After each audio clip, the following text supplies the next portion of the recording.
If you clicked on this English lesson, that means one of three things. You are trying to improve your English, you like learning about world news, and you are taking the IELTS or the TOEFL exams. Maybe all three of those are true. In today's English lesson, we will discuss the assassination of a powerful world leader. As always, I will not give my opinion. I am just the teacher, but we will talk about difficult vocabulary words you might hear if you are watching the news. We'll talk about some English idioms you might see on the IELTS or TOEFL exam, but they also appear in the news. And we'll talk about one pesky phrasal verb. All of the information we talk about today can be found in the description below if you want to use it as a sort of study guide. Let's get right into it. I am going to read a summary of the news article. All of the words you see in dark black are words we will talk about later in the lesson. A recent news story reported that a leader of Hamas was killed in an airstrike.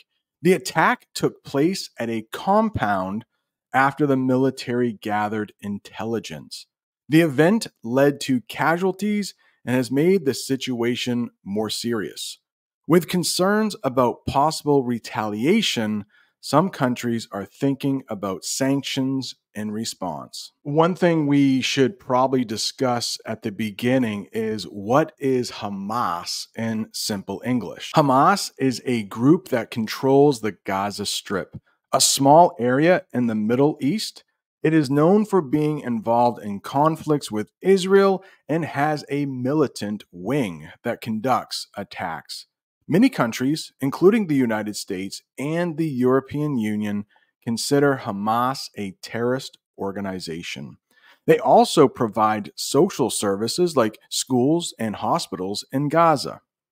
Hamas wants to establish an Islamic state in what they see as historic Palestine, including Israel. This is a headline you might see on the internet.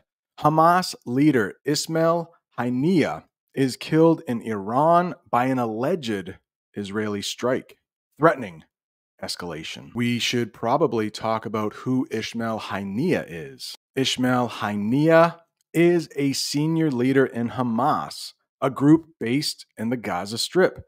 He has held many different important positions, including being the prime minister of the Palestinian Authority and a key political figure in the region. Ismail Haniyeh is known for his leadership role within Hamas and his influence in Gaza politics. For each term we talk about, I will have a simple definition, and I will also use that term in an example sentence. Hamas. Again, here is the definition. A group in the Middle East that controls the Gaza Strip and often has conflicts with Israel. Hamas is known for its militant activities and political control in Gaza. Militant. We will talk about that in a minute. It sounds kind of like military, doesn't it? A lot of times when you are reading news articles or watching TV in English, you will hear intelligence. Now, that is different from someone who is intelligent or smart.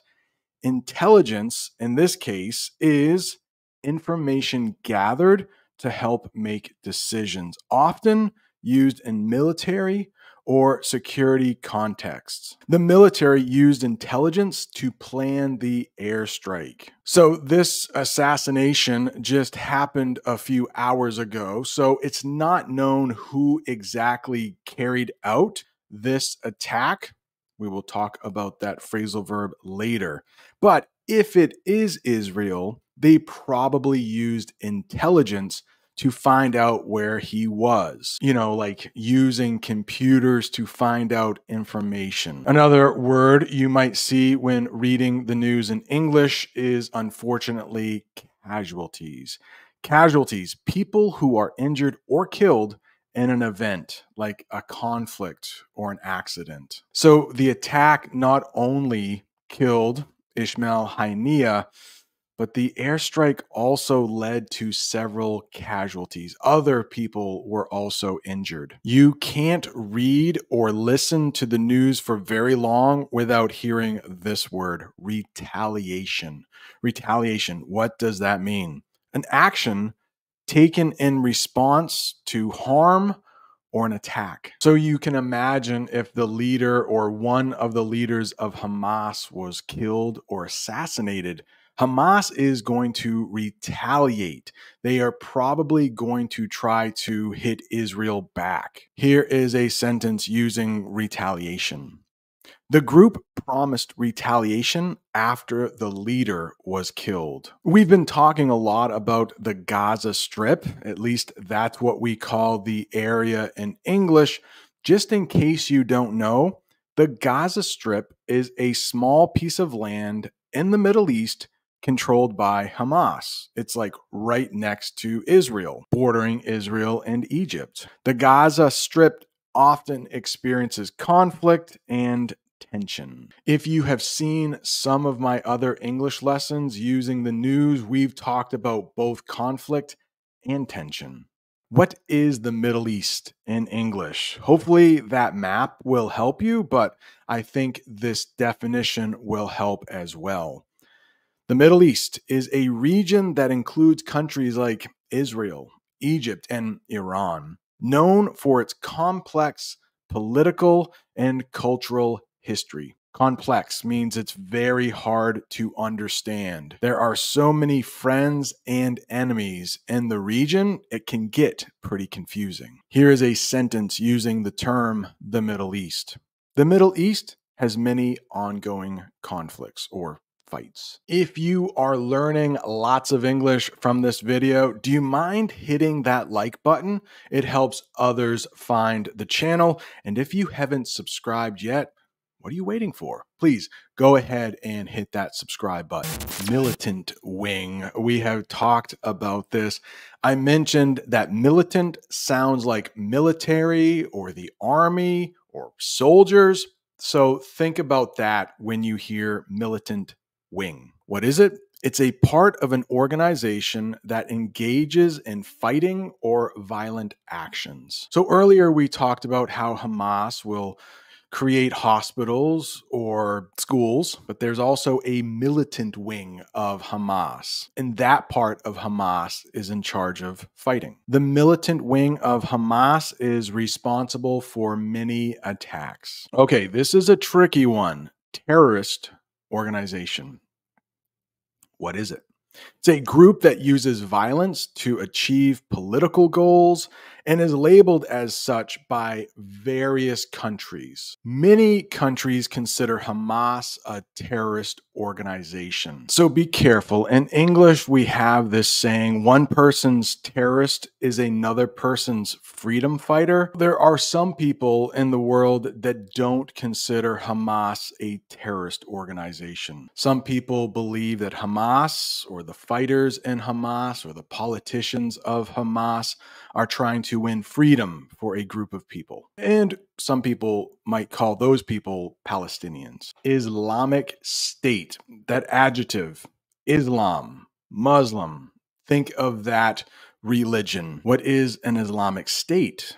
It's a government or region governed by Islamic law, often sought by groups with political and religious motives. So the government would be both political and religious. Hamas hopes to create an Islamic State in the region. You will see this word a lot when reading the news in English. Alleged. Alleged. It's a term people love to use when a person or a group hasn't been found guilty yet. Like maybe it happened. Maybe they did the crime. So here's the official definition. Claimed or supposed. Maybe, but not proven. Might not be true. The alleged leader of the group was targeted in the airstrike. We need to talk about airstrike. It's coming up soon. Assassination. I have talked about this before. Our former president in the United States had an attempted assassination on him, President Trump. What is an assassination? Well, it's a killing. It's a killing, but not just of anybody. It's somebody special. Killing a famous person for political reasons. The assassination of the Hamas leader shocked the region. In a lot of the news articles I've been reading, I've seen this word, compound. Compound has a few meanings in English, but when we're talking about this story, it means a group of buildings enclosed by a fence. The compound was believed to house several high-ranking officials. You probably know the noun house, but we also have a verb, housed. That means like somebody is staying in a building. Airstrike. I've said this a couple times. What is it? A military attack from the air. The airstrike targeted a key Hamas compound. All right, we need to do it. English idioms. These things are tricky in hot water. You probably know what water is, and you probably know what hot is. But the idiom in hot water has nothing to do with hot water. You can't translate these idioms. In hot water, that means like somebody is in trouble. Israel finds itself in hot water after the assassination. Remember, we talked about retaliation. Israel can be expecting some retaliation from Hamas and who knows, maybe some other countries in the region. The ball is in your court. Another idiom. When I hear this, I think of basketball, just like the pitcher. But no, it has nothing to do with basketball. It means it's your decision now. After the airstrike, the ball is in Iran's court. It is their decision to retaliate or not. And I just used Iran as one example. There are other examples of who might retaliate. Midnight oil. You probably know what midnight is, very, very late at night. You probably know what oil is. It's dark, black. You put it in a car to make it run better. In the picture, there are what we call oil derricks, but burning the midnight oil has nothing to do with that. It means staying up late, working or studying. The team burned the midnight oil to analyze the situation. You can imagine a lot of people in charge in Israel or in charge of Hamas. They are burning the midnight oil. They're not sleeping a lot. They are probably planning for their next action. All right, phrasal verbs. I only have one for you in this English lesson, but it is carry out. What does that mean? It means to perform or complete a task. The military carried out the airstrike early in the morning. I would say I hope you have enjoyed this English lesson, but it was pretty grim. We talked about a lot of violence. So instead, I will say I hope you have found this English lesson useful. If you are looking for more English lessons like this with the news, right down there is over 2 hours of English with the news. Thank you so much for watching. See you next time. Watching the news in English is a great way to improve your English, but unfortunately, sometimes the news reporters will use some very advanced vocabulary, idioms, maybe some English phrasal verbs. So in this lesson, we are going to look at a newscast from a station called Al Jazeera. And in this interview, you will hear 3 voices. One is from Elizabeth. She is sitting at a desk. She sounds British to me. And then you will hear a translator for President Erdogan of Turkey. He also sounds British. But there will be a woman. Her name is Salam. And to me, it sounds like she has a Turkish accent. Hearing people speak English with different accents is another great way to improve your English. And the topic we are going to talk about today is going to be very controversial.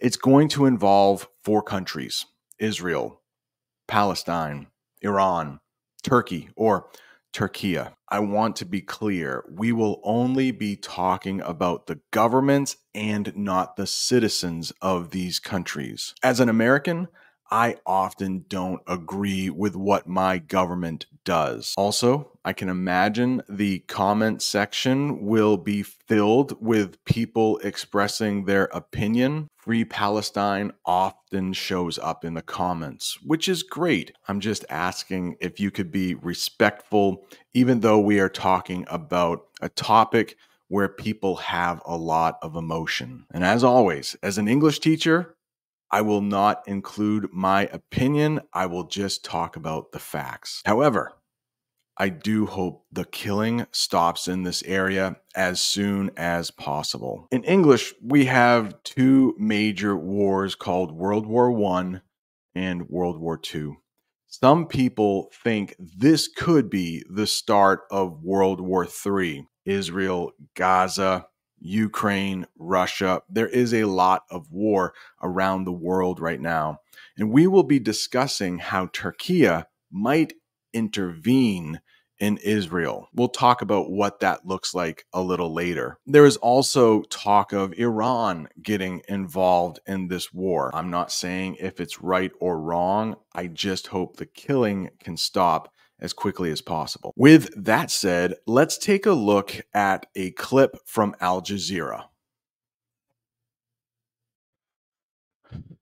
I have slowed down the clip a little bit and I have put subtitles on the screen. Hopefully that will help with your understanding. Where President Recep Tayyip Erdogan says his country could intervene in Israel's war on Gaza. He was speaking to members of his party on Sunday. Erdogan made references to the 2020 conflict in Libya, when Turkey sent troops to support the government. He also mentioned last year's operation when Turkey's ally, Azerbaijan, took control of the Nagorno-Karabakh region. In that news clip, they mentioned party, but they didn't say political party.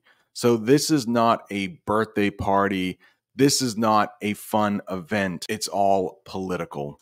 And if you have been watching my previous English lessons about politics, you will know that we have two major parties in the United States, the Democratic Party and the Republican Party. For each word or term or idiom or phrasal verb, I will have a simple definition and I will also use it in a sentence. What is a political party? It's a group of people with the same ideas about how to run a country. And here's the sentence. The political party won the election and now they will make new laws. But they also mentioned ally. What is an ally? It's a country or a person that helps and supports another. You could also use the word friend for ally. Turkey is an ally of many countries in the region. Turkey is trying to be an ally to those people in Palestine. Where President Recep Tayyip Erdogan says his country could intervene in Israel's war on Gaza. He was speaking to members of his party on Sunday. Erdogan made references to the 2020 conflict in Libya, when Turkey sent troops to support the government. He also mentioned last year's operation when Turkey's ally, Azerbaijan, took control of the Nagorno-Karabakh region. Erdogan says Turkey could do something similar in Israel. We also have the word similar, and it sounds almost like same. What does similar mean? Almost the same, but not exactly. The two countries have similar interests in the conflict. And a little later in the lesson, we will talk about how Turkey and Iran are both similar, but they're also very different. He also mentioned last year's operation when Turkey's ally, Azerbaijan, took control of the Nagorno-Karabakh region. Erdogan says Turkey could do something similar in Israel, but didn't elaborate. We need to be very strong so that Israel cannot do these ridiculous things to Palestine. Elaborate is the next one. Elaborate. And that means to explain something in more detail. The president will elaborate on the plan to help the other country. As an English teacher, it can be pretty tricky. I want to teach the material, but if I elaborate too much, people will start to get bored. Just as we entered Karabakh, just as we entered Libya, we can do something similar to them. There is no reason for us not to. We only have to be strong so that we can take these steps. Well, let's bring in our correspondent, Sinem Korsiolu. She's joining us live from Istanbul. Sinem, what are Turkey's options here? Elizabeth, first let me underline that we're a bit lost in translation in this topic. Salam, the woman in Istanbul, says, let me underline a couple times. So in the picture, you can see the word thesis. Well, thesis is underlined. There is a line below that word. That's what an underline is, but she uses underline as an idiom, meaning to say something very important. Let me underline that peace is our main goal. Okay, this happens quite a bit when you're going from one language to another. We say that you are translating. President Erdogan was speaking Turkish. His words were translated into English. Sometimes that meaning is a little different from the original Turkish. So here is the definition if something is lost in translation. It's when the meaning of something is not clear because it was not translated well. And when you're dealing with governments and what their plan of action is, it can be very specific and hard to translate. Here's a sentence. The message was lost in translation and caused some confusion. Some people thought when President Erdogan said that he wants to intervene in Palestine, that he was going to bring soldiers in. And that is not what he means. We'll talk about boots on the ground in a minute. Turkey got involved in conflicts in Libya and also Armenia and Azerbaijan. There is a region that Armenia and Azerbaijan are fighting over, and it's called the Nagorno-Karabakh. Nagorno-Karabakh. I'm probably saying that wrong, but it's a region in between Armenia and Azerbaijan that has been fought over for a few decades. And Turkey sometimes helps out Azerbaijan. There is a long history with Turkey and Armenia that I really don't want to talk about right now. Elizabeth, first let me underline that we're a bit lost in translation in this topic because many international media outlets have translated Erdogan's speech as if he said we can do the same in Israel. So I have to underline that he gave the Turkish military support in the Karabakh and Libya wars as the reference, which were no boots on the ground strategy for Turkey. This is very important. But President Erdogan was clear that he did not want to have any boots on the ground. That is an idiom.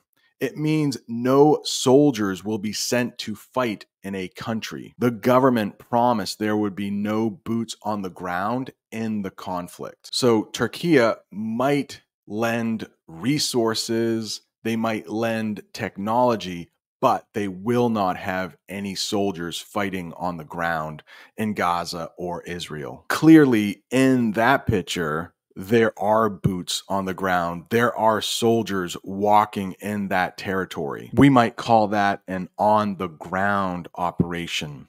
Military actions that take place in a certain area. The army is planning on the ground operations to support their allies. I tried to use a couple words in there that would be review. If you are enjoying this English lesson, do you mind hitting that like button? And if you haven't subscribed yet, what are you waiting for? Go ahead and subscribe so you never miss another English lesson. Which were no boots on the ground strategy for Turkey. This is very important because Turkey has many military involvements, like military operations that it has conducted since 2019 in northern Syria, like the operation in Afrin and other places.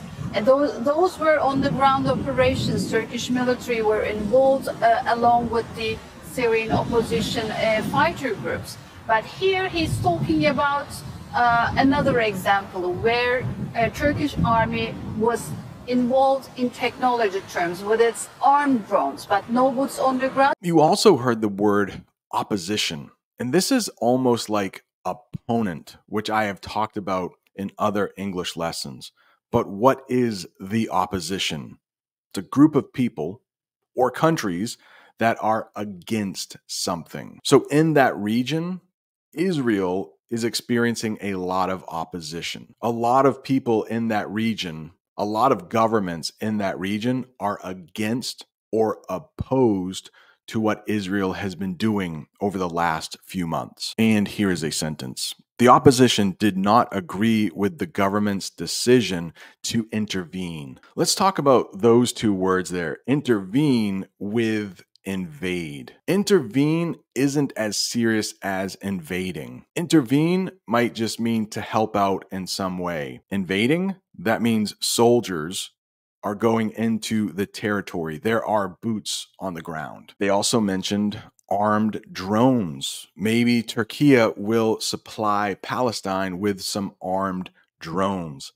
In the picture, that is an armed drone. Unmanned flying vehicles. So no people are inside of these things that can fly, but they have weapons. The military used armed drones to gather information and attack targets. And those were on the ground operations. Turkish military were involved along with the Syrian opposition fighter groups. But here he's talking about another example where a Turkish army was involved in technology terms with its armed drones, but no boots on the ground. But Turkish military supported the paramilitary groups on the ground in Libya and the Azerbaijan military in Nagorno-Karabakh. So in the past, Turkey has helped the paramilitary. So there have been paramilitary operations in Libya and Syria. What does paramilitary mean? An unofficial military group that is not part of the official army. So they are an army or a military without an official country. The paramilitary forces were called in to help during the conflict. So there are two really powerful countries in the region that will probably help out in Gaza, and they are Turkey and Iran. They are very similar, to use that word again, but they're also very different. So let's talk about how Turkey is a secular country. What does that mean, secular? It means not connected for religion. In Turkey, it is a Muslim majority country, which means most people in the country, at least more than 50%, would call themselves Muslim. But the government is not a religious government, even though the Turkish flag has a crescent moon on it, which is often associated with Islam. Okay, so Islam is the religion in English. Muslims are people who follow the religion of Islam. In the United States, we have a secular government. They are not tied to any religion. But Iran is a country that we would call a theocracy. That means the government is somehow related to a religion. And for Iran, that would be Islam. A theocracy is a type of government where religious leaders control the country, and religious laws are the main laws. If you are watching this and you are Muslim, you might already know this, so this might be for all of the non-Muslim viewers. But there are two major parts to the religion of Islam. There are Sunni Muslims and there are Shia Muslims. So let's take a look at the official definition. What is a Sunni Muslim? It's the largest group of Muslims who follow the teachings of Prophet Muhammad and his companions. Most Muslims in the world are Sunni. I think if you would ask most people in Turkey who are Muslim, they would probably identify as Sunni. So in Iran, the people who are Muslim there are Shias. And these two types of Muslims broke off from each other very early on, shortly after the death of the Prophet Muhammad. And Shias are a group of Muslims who believe that leadership should have stayed within the family of Prophet Muhammad. Iran has many Shia Muslims who follow different religious practices than Sunni Muslims. So you could almost say that Turkey is trying to gain more power in that region than Iran. Both countries want to have influence in that area. So that is probably why Erdogan came out with that speech. Some very tricky topics we covered. Let me know in the comments where I made some mistakes. If you're looking for more English with the news, take a look down there. I did one on when a leader of Hamas was assassinated. Thanks for watching. See you next time. If you clicked on this video hoping to learn English from a real teacher in the United States, you're in the right place. These are the words my students are learning this week, and these are some of the rules I have in my classroom. So I need to teach my students today, but tonight I'm going to go home and make an English lesson to help you improve your English. We are going to watch a clip about Israel attacking Hezbollah. We'll talk about terms like broker and preemptive. We'll also talk about the difference between Hezbollah and Hamas. We'll talk about what an Arab is in English. So let me teach my students today, and tonight we'll learn some English. For me, it will take a couple hours. For you, it'll be just like that. I'm back at home. I hope you are ready to learn some English. It is going to be pretty advanced. Let's take a look at the clip. Strikes across southern Lebanon, calling it a preemptive strike on Hezbollah. Meantime, the militant group said it launched hundreds of rockets and drones to avenge the killing of one of its top commanders last month. There are fears an all-out war could draw in the U.S., Iran, and militant groups across the region. The heavy exchange of fire comes as U.S. and Arab mediators try to broker a ceasefire deal in the Israel-Hamas war in Gaza. I know that clip can be pretty difficult. Don't worry, we will talk about all of it. Now, the title to this English lesson says Israel attacks Hezbollah. I think the first thing we should talk about is the difference between Hezbollah and Hamas. Of course, this will all be in English. You may have different names for these groups in your own language. But Hezbollah, if you look at the picture, there is a flag of Lebanon in there. What is Hezbollah? A group in Lebanon that fights against Israel and has strong beliefs. And for each of these terms, I will also have a sentence. Here is the sentence. Hezbollah has said they might join the fighting in Gaza. But if you have been following the news in Israel, you probably have heard of Hamas. Well, who is Hamas? They are a group that controls Gaza.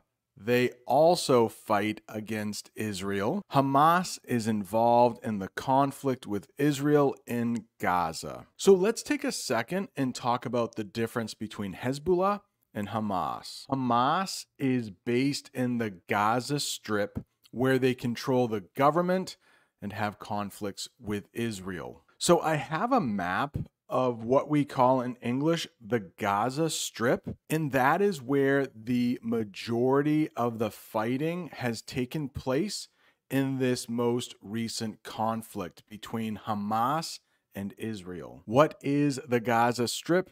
The Gaza Strip is a small piece of land along the Mediterranean Sea.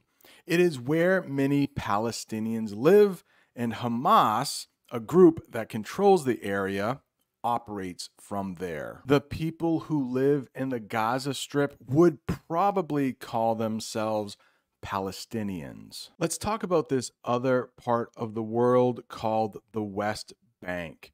What is the West Bank? The West Bank is another area where many Palestinians live. It is near the Jordan River, and it is often in the news because of the conflicts between Israelis and Palestinians. And there is a larger picture of the West Bank. I believe most people who live in the West Bank would also call themselves Palestinians. This is very complicated, so I don't want one sentence to explain everything, but basically, people who live in the Gaza Strip and the West Bank would probably want to have their own country, probably called Palestine. But at this time, that area is controlled by Israel. Unlike Hamas in the Gaza Strip, Hezbollah is not active in the West Bank, as they are based in Lebanon. I'll make the picture a little bigger, but as you can see, Lebanon is its own country. They have their own government. Now, we can't talk about Hamas and Hezbollah without talking about the country of Iran. Iran provides support to both Hezbollah in Lebanon and Hamas in the Gaza Strip, helping them with money and weapons. Let's make things a little more complicated. There are two main sections of the religion of Islam, Shia and Sunni. I have spoken about this before. I will leave a link to that lesson at the end of this one. It's the lesson I did a little while ago about a Hamas commander being killed. Let's talk about Shia first. Shia is one of the two main branches of Islam. Hezbollah is a Shia group. Hezbollah is made up of Shia Muslims and is supported by Iran, which is also a Shia majority country. There are almost 2 billion Muslims in the world, and almost all of them are Sunni. It's about 90%. But most of the Muslims in Iran are Shia. Let's just get an official definition for Sunni. Sunni is the other main branch of Islam. Hamas is a Sunni group, unlike Hezbollah, which is Shia. Hamas is a Sunni group that operates mainly in the Gaza Strip. I hope you are not too confused by that. Let's watch that clip again, and then we will talk about the word preemptive. Preemptive. Strikes across southern Lebanon, calling it a preemptive strike on Hezbollah. Meantime, the militant group said it launched hundreds of rockets and drones to avenge the killing of one of its top commanders last month. What does preemptive mean? Please, if you are enjoying this English lesson, hit that like button. And if this is your first time here, please don't be afraid to subscribe. Doing something before the other side does it to stop them. Israel launched a preemptive attack to stop Hezbollah from striking first. It breaks my heart to see so many people dying on both sides, but luckily, I am an English teacher and I do not have an opinion on this. I know it is a big subject for so many people. In the news clip, they used the term militant group. Militant. It almost looks like military. Let's talk about what it means. A group that uses force or violence to fight for their beliefs, for what they believe in. Hamas and Hezbollah are both militant groups fighting against Israel. Strikes across southern Lebanon, calling it a preemptive strike on Hezbollah. Meantime, the militant group said it launched hundreds of rockets and drones to avenge the killing of one of its top commanders last month. There are fears an all-out war could draw in the U.S., Iran, and militant groups across the region. You also heard avenge in that news clip. What does it mean? To hurt someone in return for something bad they did. Hezbollah said they would avenge the deaths of people in Gaza. Remember, it's Hamas that operates in Gaza, but Hezbollah is trying to help them out. I used commander earlier in the lesson, and the news clip also did. What is a commander? It is a leader of a group, especially in the military. The commander of Hamas made a statement about the ongoing battle. All-out war. They use that, all-out war. I'm sure you know what war means, but what about all-out war? Here it is. A full and intense conflict with no limits. Civilians. Those are people who are not part of the military. Civilians often get hurt or killed during all-out war. Some fear that the fighting in Gaza could lead to an all-out war. That is just an example sentence. I am afraid that all-out war has already happened in Gaza. We have a phrasal verb, draw in. Draw in. What does that mean?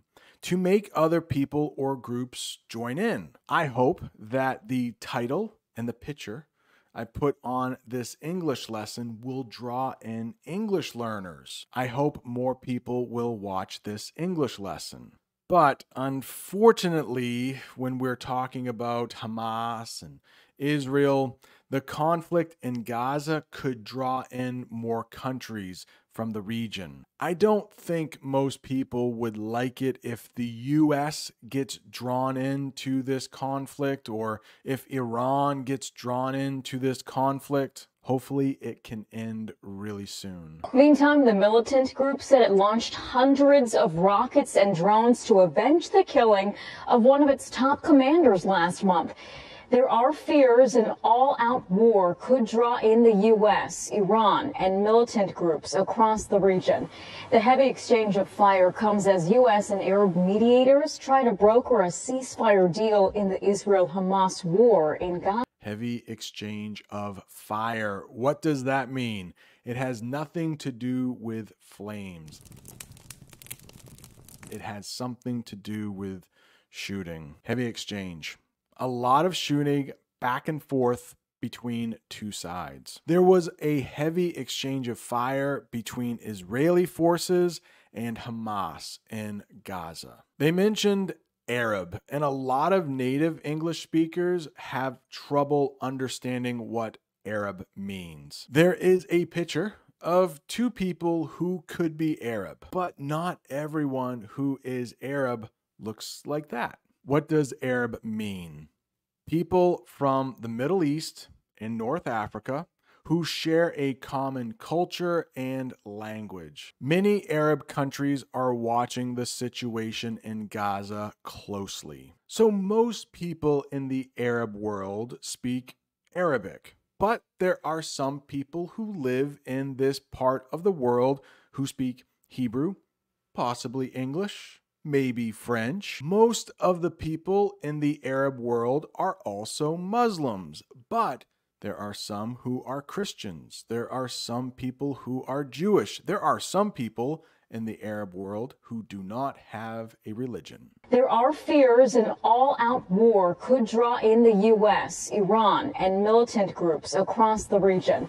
The heavy exchange of fire comes as U.S. and Arab mediators try to broker a ceasefire deal in the Israel-Hamas war. Mediators. What does that mean? People who help two sides talk to stop fighting. Egypt is acting as one of the mediators to bring peace to Gaza. Broker.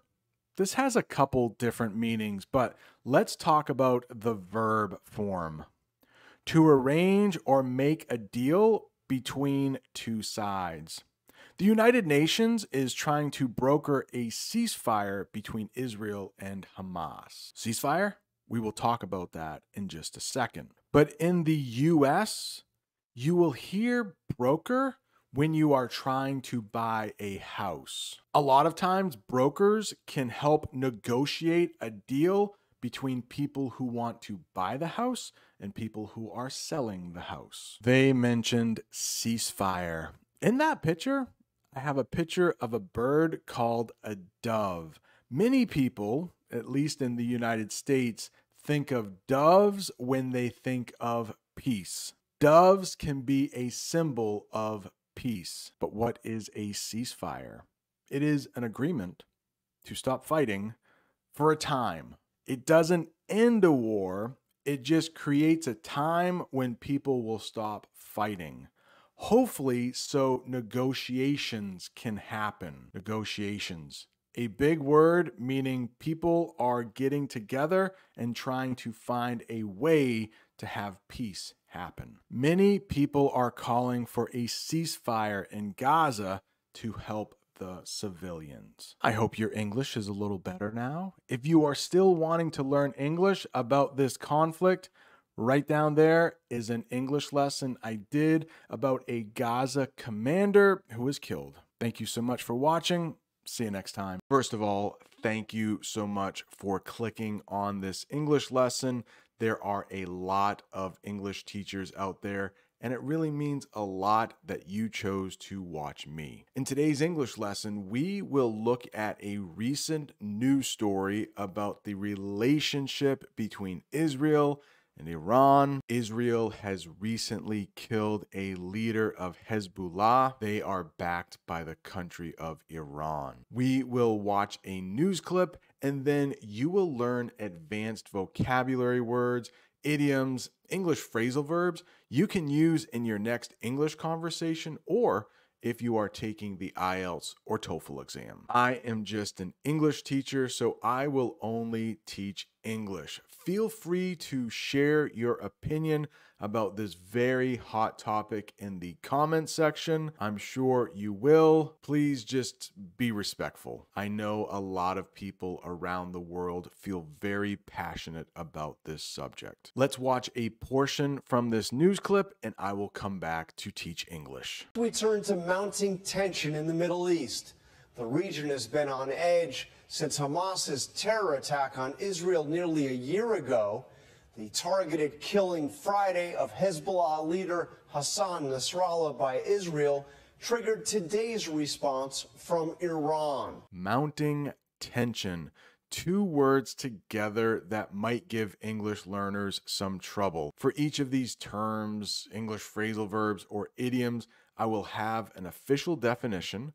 I will use it in a sentence, and I will have a picture that I hope will help explain these difficult terms. Mounting tension. I know this might sound like mountain, a big thing you might ski down, but mountain and mounting are pronounced just a little differently. Mounting tension. Increasing stress or strain between two groups or countries. There has been mounting tension between Iran and Israel for decades. A decade is 10 years. The mounting tension between Iran and Israel escalated. That means went up, got stronger, got worse. The mounting tension between Iran and Israel escalated after the bombing in October 2024. As you saw in the news clip, Iran sent missiles towards Israel. There was some damage in the city of Tel Aviv, but most of the missiles did not make it to the ground. Now, before we move on to been on edge, take a look at that picture. That woman looks like she has a headache. Sometimes in English, you might have a tension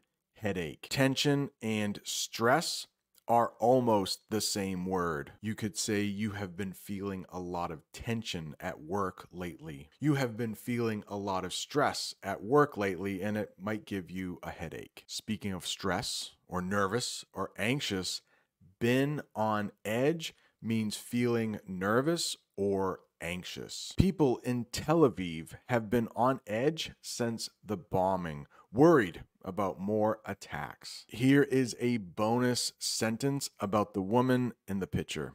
The woman in the next picture looks like she has a tension headache. We turn to mounting tension in the Middle East. The region has been on edge since Hamas's terror attack on Israel nearly a year ago. The targeted killing Friday of Hezbollah leader Hassan Nasrallah by Israel triggered today's response from Iran. Hezbollah, a militant group and political party based in Lebanon, often involved in conflicts with Israel. A few weeks ago, I did an English lesson on the difference between Hezbollah and Hamas.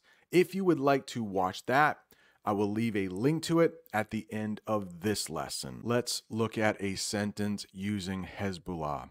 Hezbollah's leader, Hassan Nasrallah, was killed in a strike by Israel, ramping up the conflict. I have talked about that English phrasal verb, ramping up, in other English lessons recently. Yeah, Iran and Israel are retaliating against each other. We will talk more about that word in a little bit, but Israel does something to Iran. Iran does something back.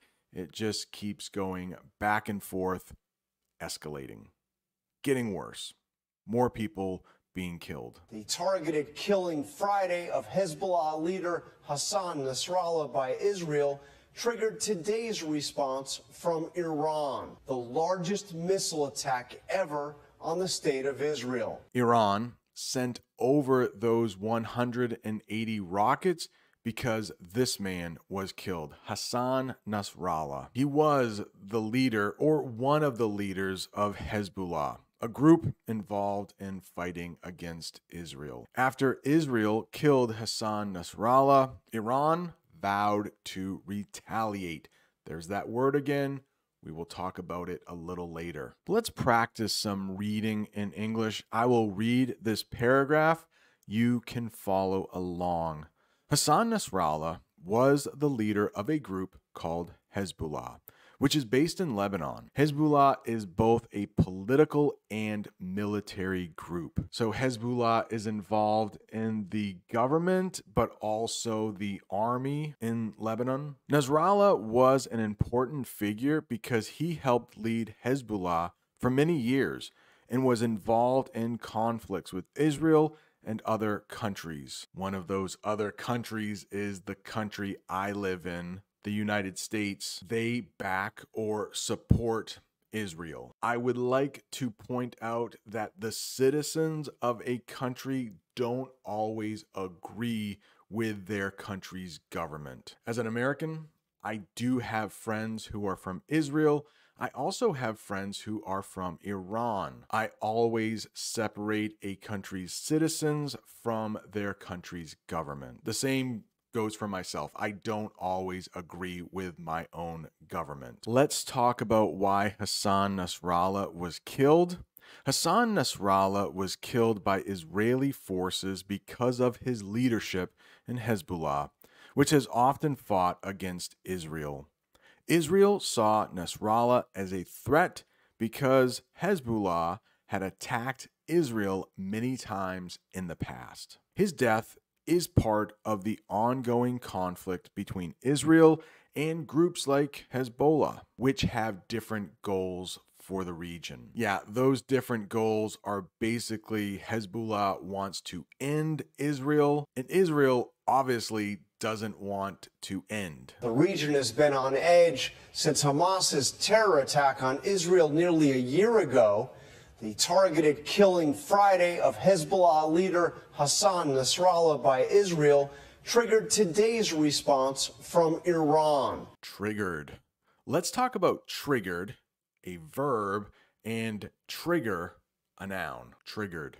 First, caused something to happen suddenly. Take a look at that picture. We call those things dominoes in English. If you tip one over, the rest are likely to fall. One domino falling over will trigger the others to fall. For this example sentence, I would like to go back to an English lesson I did last week on a hurricane that hit the state of North Carolina. The heavy rains triggered flooding in Asheville, North Carolina. A very sad story. I am going to do a follow-up English lesson on that hurricane. Trigger, the noun. The news clip did not mention the word trigger, but I thought if we discussed it here, it would help you understand the verb triggered. Take a look at that red arrow. A trigger is a part of a gun. He pulled the trigger on his shotgun and killed the bear. That picture is of a handgun. This is what a shotgun looks like in English. The targeted killing Friday of Hezbollah leader Hassan Nasrallah by Israel triggered today's response from Iran, the largest missile attack ever on the state of Israel. Joining us now is Matt Gutman from Tel Aviv. Matt, what's the latest? John, what we saw out here tonight was arguably the largest ballistic missile attack in history. This whole English lesson is about the relationship between Iran and Israel, so let's define that in one sentence. The political and military dealings between Iran and Israel, often hostile. In other words, it's unfriendly. Iran-Israel relations have been very tense. Tension. Those two words are related, especially after the recent bombing. The news clip mentions Tel Aviv.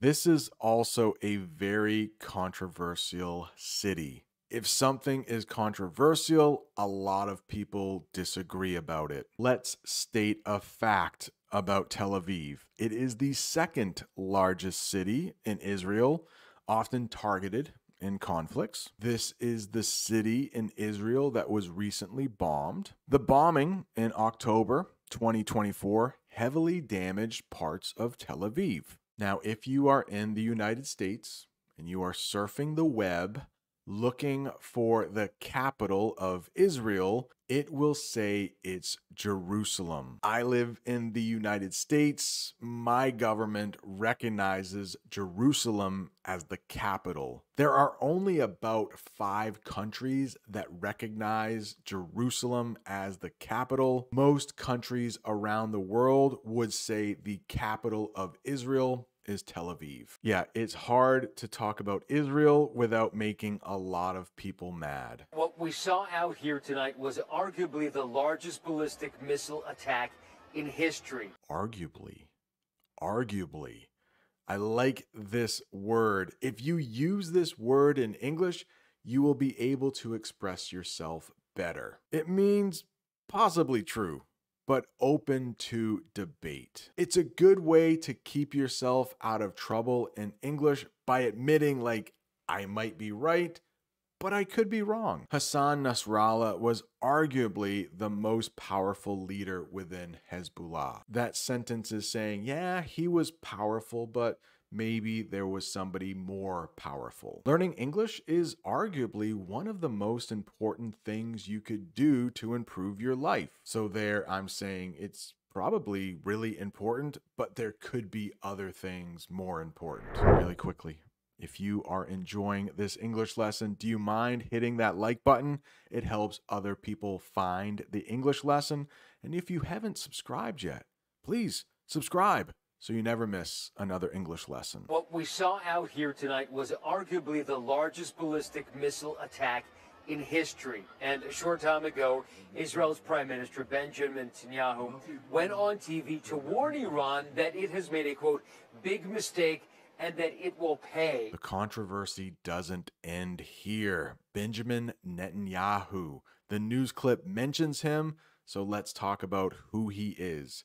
He is the Prime Minister of Israel, known for his strong position on defense, and you could say offense too. He's defending his country, but he's also going into other countries. Right now, Lebanon. After the bombing, Benjamin Netanyahu declared that Iran will pay for the attack. Maybe we should talk about what that means. Iran will pay. It doesn't mean money. It means something else. It's a statement that means that Iran will face tough times for its action or actions. After the airstrike, Netanyahu warned Iran with the phrase, Iran will pay. In other words, Iran will suffer in some way. And a short time ago, Israel's Prime Minister Benjamin Netanyahu went on TV to warn Iran that it has made a, quote, big mistake and that it will pay. It's unclear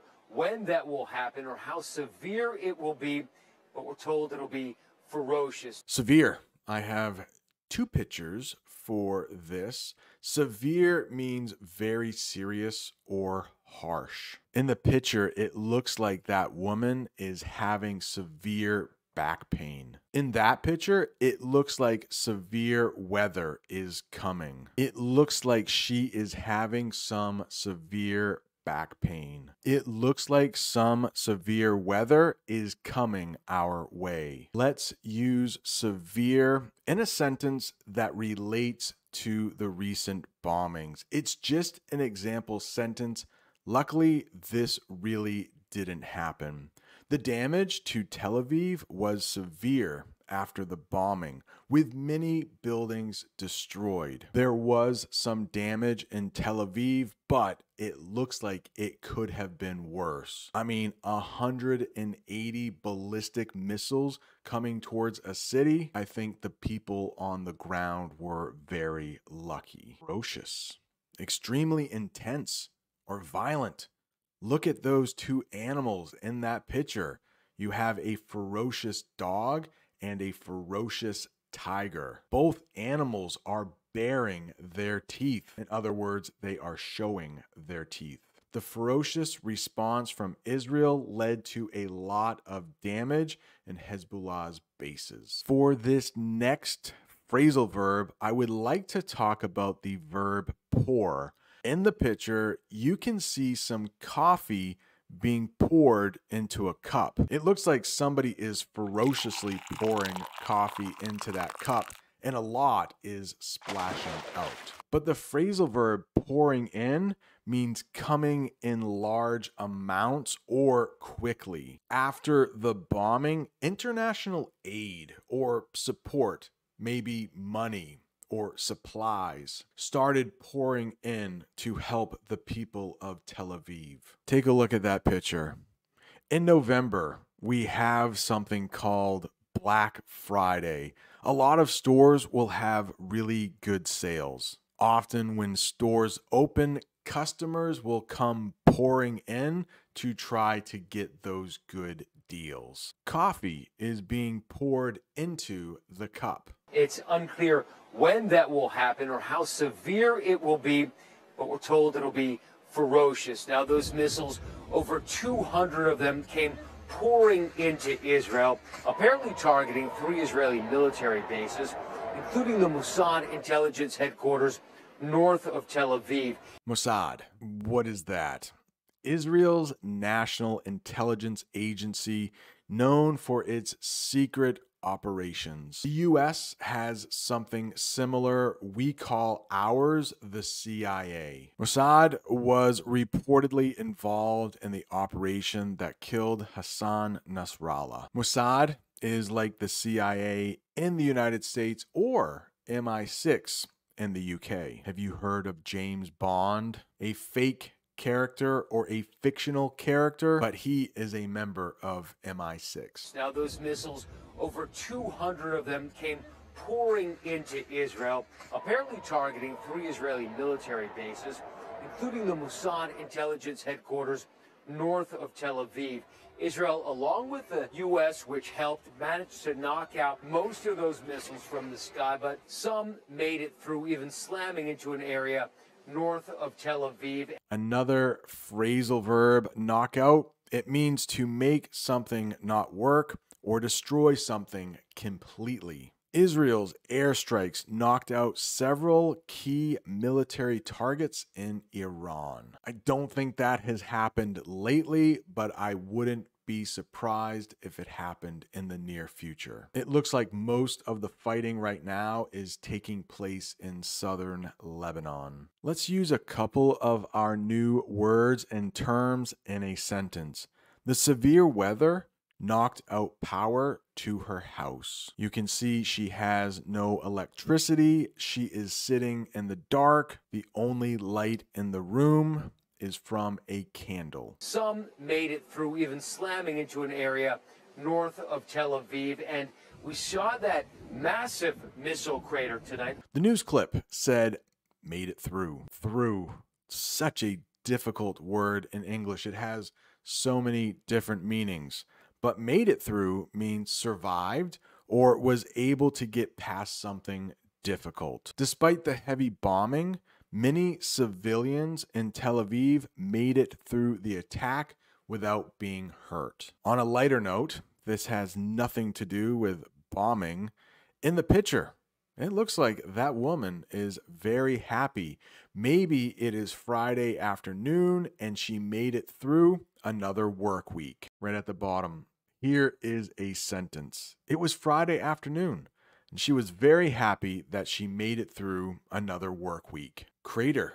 You will often see these things on the moon. A large hole in the ground caused by an explosion. The bombing left a huge crater in the middle of the street in Tel Aviv. Craters can also be found on the moon. And we saw that massive missile crater tonight. Gives you a sense of the power of these bus-length missiles. Right now we are in a retaliatory cycle, you could call it, which will demand attention from the next president. This is not easy to say. Bus length. Bus length. Something that is as long as a bus. Let's get the official definition. A measurement about as long as a bus, about 10 to 12 meters or 32 to 39 feet. I think the United States is the only country that is still measuring things in feet. This last part of the sentence is hard to say. The crater from the bombing was about a bus length wide. Bus length wide. Try saying that 5 times fast. I've used the verb retaliate a couple times already. They also use this term in the news clip. Another thing that's not easy to say. Retaliatory cycle. Speaking of hard things to say, let me say this one a couple times. Retaliatory cycle. Retaliatory cycle. Retaliatory. Retaliatory. I usually just use the verb retaliate, but here we go. What's the definition? A series of actions where one attack leads to a retaliation. And this keeps repeating. The retaliatory cycle between Iran and Israel shows no signs of stopping. Retaliation. Retaliate. Retaliatory. We saw that massive missile crater tonight. Gives you a sense of the power of these bus-length missiles. Right now we are in a retaliatory cycle, you could call it, which will demand attention from the next president. Demand attention. Yes, we do have a presidential election coming up in November. Whoever wins will take office in January.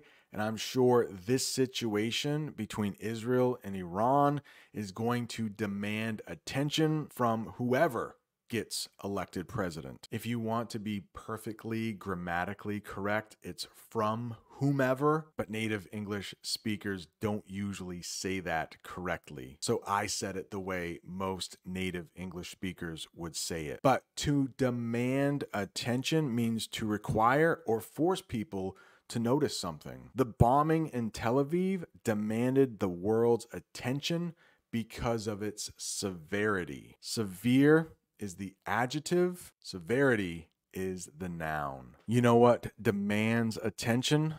Little kids, right? Babies need their parents' attention. With a news story about such bad things, I thought it would be nice to look at a beautiful little baby with its mother for just a second. Speaking of something else that is hard to pronounce, or something that a lot of native English speakers pronounce wrong, the word specific.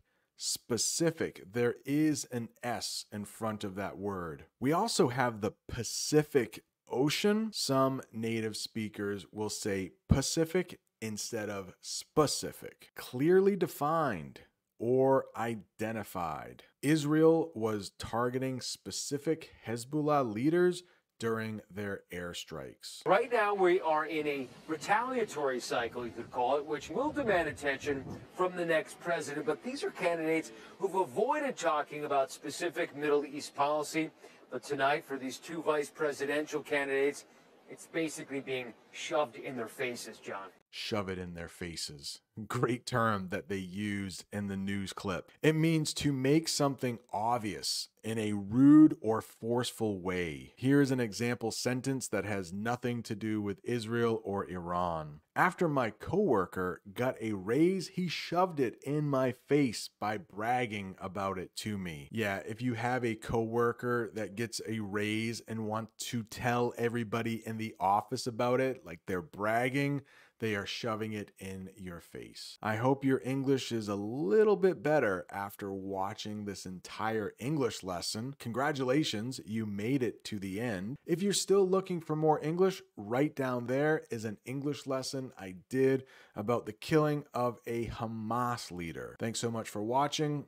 See you next time. Welcome back to another English lesson. In this English lesson, we are going to look at a news clip about a call that President Biden, the US president, had with Prime Minister Benjamin Netanyahu. He is the Prime Minister of Israel. For a lot of these English lessons, I have taught the word de-escalation, which is what most people are hoping for in the Middle East. De-escalation is the opposite of escalation, meaning it doesn't get worse. Things cool down a little bit. Unfortunately, that is not what is happening in Israel.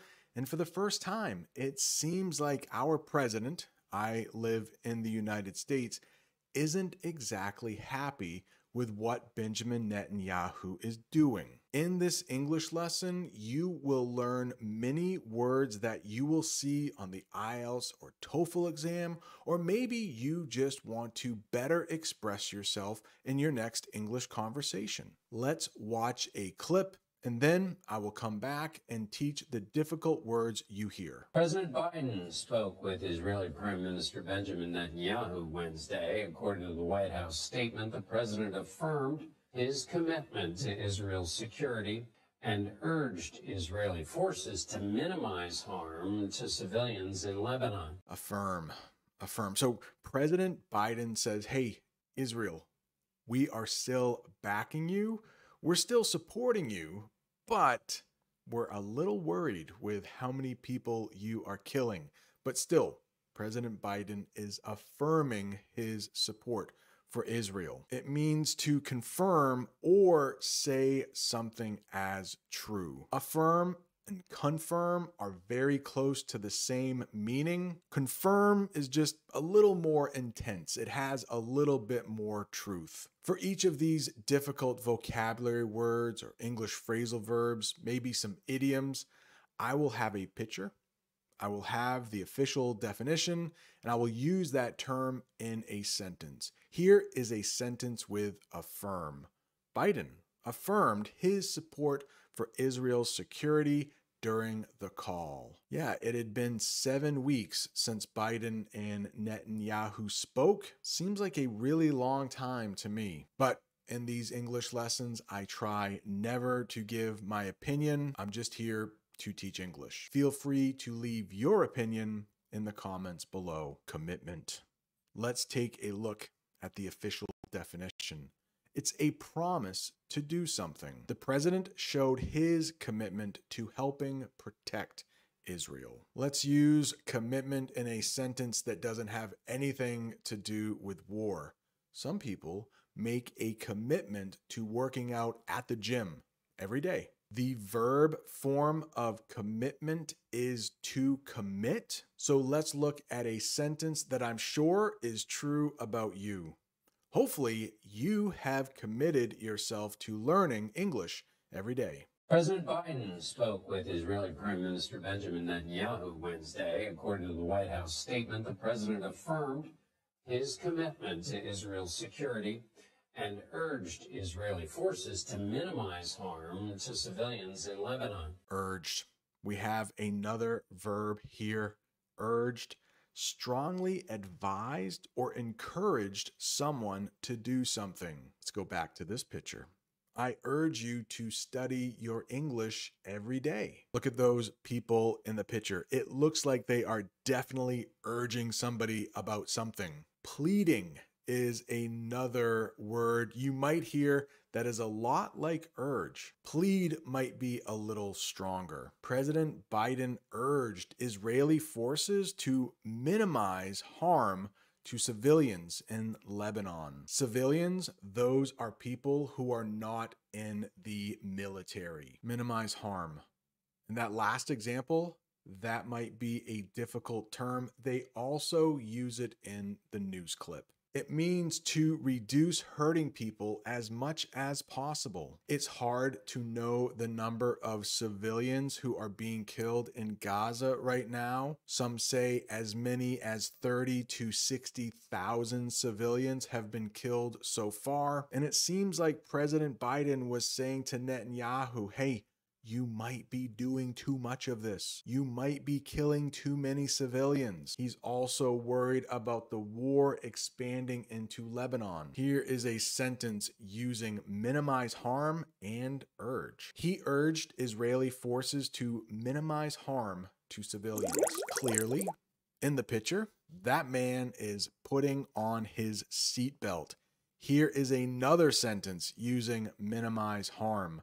I always wear my seatbelt to minimize harm in case I get into an accident. The United Nations says 25% of Lebanon is under an evacuation order as Israel conducts air and ground operations against Hezbollah militants. Parts of the U.S. just experienced a couple hurricanes, and before those hurricanes hit, many people evacuated. That is the verb form. In the news clip, they said evacuation. That is the noun. It means the act of moving people from a dangerous place. What did they say in the news clip? Was it 25% of the civilians in Beirut have been urged to evacuate, or they are under evacuation orders? Here's a sentence. 25% of Lebanon is under an evacuation order. Well, maybe it's not just Beirut. Maybe it's the entire state of Lebanon. Ground operations. Take a look at that picture. It will probably help you understand what ground operations are. They are military actions carried out on the land. The opposite of air operations. Israeli soldiers are conducting ground operations in Lebanon. The United Nations says 25% of Lebanon is under an evacuation order as Israel conducts air and ground operations against Hezbollah militants. CBS News senior foreign correspondent Elizabeth Palmer is following the latest from Tel Aviv. The call between President Biden and Prime Minister Netanyahu was the first time they've spoken in 7 weeks, which reflects the overall frosted relationship there. Frosted relationship. To be honest, I have never heard this term. I have heard a frosty relationship. Usually when we're talking about friendships or relationships or just people's personalities. If they are warm, they are friendly. If they are cold, they are not so friendly. So here is the official definition of a frosted relationship. A relationship that is cold or unfriendly. Yeah, if Biden and Netanyahu haven't spoken for 7 weeks, maybe they do have a frosted relationship. Before we go any further, would you mind hitting that like button just so other English learners can find this lesson? And if you haven't subscribed yet, please subscribe so you never miss another English lesson. Let's look at a sentence using frosted relationship. The frosted relationship between the two leaders has been noticeable for weeks. Noticeable. You've noticed it. You've been able to see it. The call between President Biden and Prime Minister Netanyahu was the first time they've spoken in 7 weeks, which reflects the overall frosted relationship there. Washington sources say Kamala Harris was on the call too. The whole of the Middle East has been on tenterhooks since the 1st of October when Iran attacked Israel with almost 200 ballistic missiles. On tenterhooks. To be honest, we do not use this that often, but you might hear it in a newscast. It means feeling anxious or nervous while waiting for something to happen. The whole region has been on tenterhooks since the attack in October. The whole of the Middle East has been on tenterhooks since the 1st of October when Iran attacked Israel with almost 200 ballistic missiles. And that very night, Benjamin Netanyahu went on national television and said that Iran was going to pay. Well, today, Israel's defense minister doubled down on that threat. Double down. Now, I don't gamble a lot, but that is why the picture has something to do with gambling, because this is where that term comes from. You can double down on a bet. I think that means to bet even more money. But when we're talking about outside of the casino, double down means to do something with even more effort or determination. Maybe you are studying your English for 20 minutes a day, but then you decide to double down. No, now you are going to study for 40 minutes a day. I'm curious. Please let me know in the comments, how many minutes per day do you study English? Let's look at a sentence using double down. Israel's defense minister doubled down on the threat to Iran. Well, today, Israel's defense minister doubled down on that threat. Yoav Gallant said an Israeli strike against Iran will be lethal, precise, and surprising. Okay, strike has 11 different ways we use it in English. I did a members lesson about this. If you would like to become a member, there is a link in the description, also one in the comment section. In the members section of this channel, there are over 100 bonus English lessons. But the way they used it in the news clip was like this: a military attack. Israel is planning a strike against Iran, according to the defense minister. And a defense minister is someone who is in charge of the defense of a country, you know, like the Army, the Navy, the Air Force. Lethal. Take a look at that picture. That snake could be lethal. What does lethal mean? Deadly or able to cause death. So a bite from that snake might be lethal. I don't want to find out. He warned that any strike on Iran would be lethal. Precise. You see that picture? In the picture is a dartboard, and right in the middle of the dartboard is a dart. Whoever threw that dart was very precise. They hit the middle. Precise means exact and accurate. If a surgeon is performing surgery on you, you want them to be precise. The planned attack will be precise and carefully targeted. Gallant said an Israeli strike against Iran will be lethal, precise, and surprising. The question, of course, is what Israel might hit. President Biden has said he won't support an attack on Iran's nuclear facilities. America is also putting pressure on Israel not to hit Iran's oil installations. President Biden is asking Israel, hey, don't hit Iran's oil installations. Oil installations. Quite a big word. Oil installations are places where oil is produced, stored, or processed. Processed is another way to say made. President Biden doesn't want Israel to attack Iran's oil installations because it could raise gas prices. We have an election coming up in the United States. If gas prices rise, that could really hurt Kamala Harris. Voters could say, I don't want Biden's vice president to become president. I am not going to have as much money as I used to have because these gas prices are so high. President Biden has said he won't support an attack on Iran's nuclear facilities.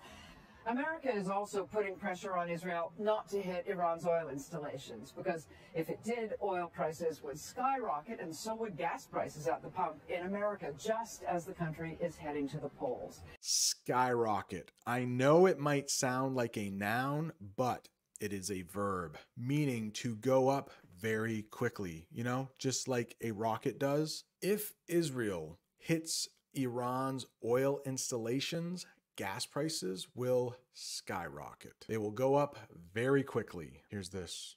Are you still watching this English lesson? Great job, because I'm sure your English is just getting that much better.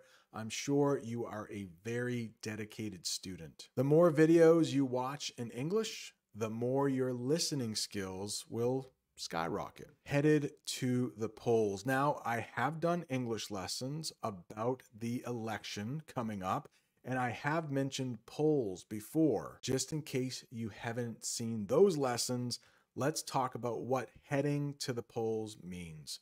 Going to vote in an election. Gas prices might rise just as Americans are heading to the polls for the election. And just in case you don't know the date of the American election, here is a sentence for you.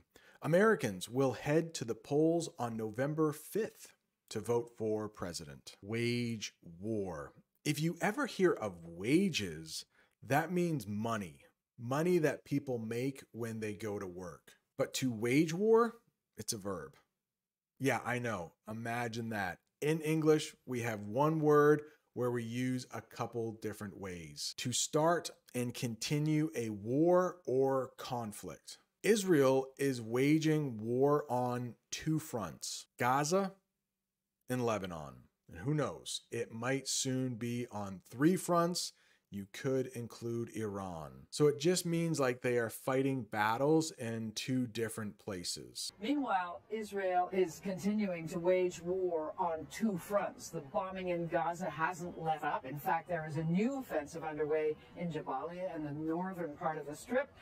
And Israel ground forces are fighting Hezbollah inside southern Lebanon. Offense or offensive. Again, we have multiple meanings for this word, but in the news clip, they used it like this.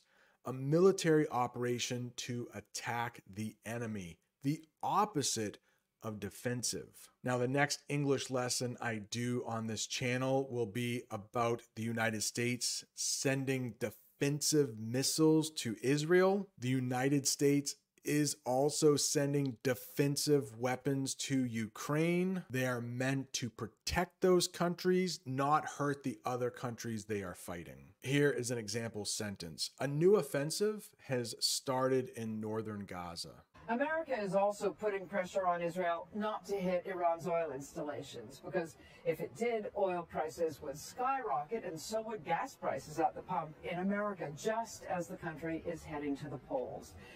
Meanwhile, Israel is continuing to wage war on two fronts. The bombing in Gaza hasn't let up. In fact, there is a new offensive underway in Jabalia and the northern part of the Strip. And Israel ground forces are fighting Hezbollah inside southern Lebanon. Hezbollah, even though it's been weakened and is in disarray, is firing rockets into Israel. In fact, a barrage of 90 of them killed 2 people today in the town of Kiryat Shimona. We have another phrasal verb, let up. It means to stop or become less intense.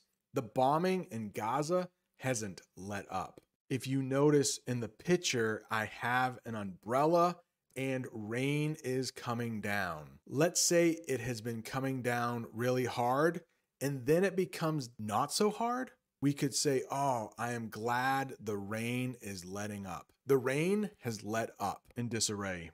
I would say that room is in disarray. Let's get an official definition. It means in a state of confusion or disorder. You know, things are not in order. They are not nice and neat. Hezbollah is in disarray, but still launching rockets. Their house was in disarray after their son's birthday party. You can imagine if it's a little kid, he has his friends over. Little kids are messy. Their house is in disarray. I love this word. I love saying it. I don't like the definition, barrage. Barrage. It almost sounds French. I bet, like most of our words, it somehow comes from the French language. It means a large number of attacks in a short time. Hezbollah launched a barrage of rockets into Israel. Barrage doesn't always have to be like bombs or rockets. After the presidential debate, Donald Trump was asked a barrage of questions from reporters. Another English phrasal verb. This one has a ton of different definitions, but in the news report, they used it like this: to support or defend something. President Biden won't back up an attack on Iran's nuclear sites. Biden is saying, we're going to back you. We're going to support you. We'll back you up. But if you hit their oil installations, I don't know. What would happen? Some people say the United States will support Israel no matter what. I don't know. Some people say it. Remember, I don't offer my opinion here. Pay the price. This doesn't have anything to do with money. To suffer the consequences for an action. Suffer. You are going to hurt because of something you did. Netanyahu said Iran would pay the price for its missile attacks. I hope you learned a lot in this English lesson. If you are not done learning English, right down there is another lesson I did about this war in the Middle East. Thanks so much for watching. See you next time.